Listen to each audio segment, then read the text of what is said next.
In Part 2, we heard about how people were fatally injured when they found themselves in the line of fire. So how can you and your team stay safe? There are 3 groups of barriers that are crucial to protecting us from line-of-fire incidents. Hardware barriers, barriers created by our critical processes, and human barriers. Hardware barriers physically keep people away from the line of fire, and they are a vital part of planning. Potential hazards need to be identified and the correct physical barriers put in place.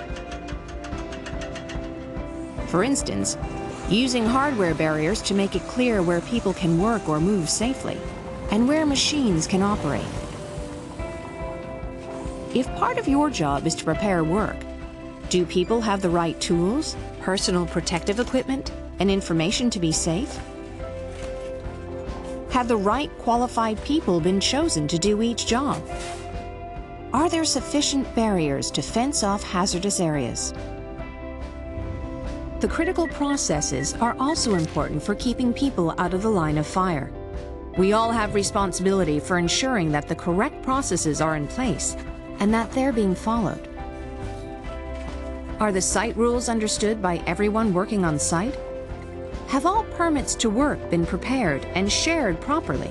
And have line of fire hazards been discussed in your toolbox talk, pre-job meeting, or last-minute risk assessment? Are the lines of communication across the whole site open and working? Ask for feedback from people working on and visiting your site.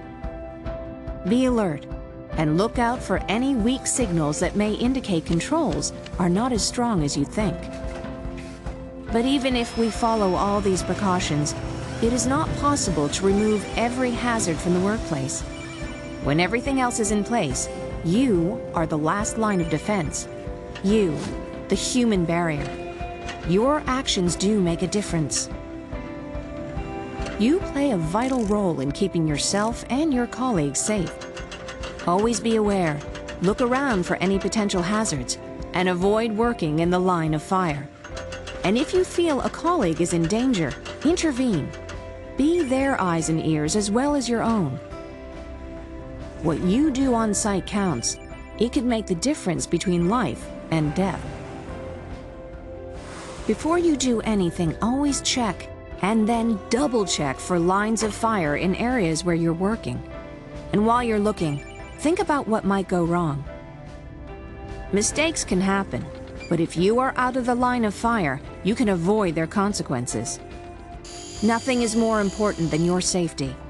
Protect yourself and your colleagues, and when in doubt, stop the job.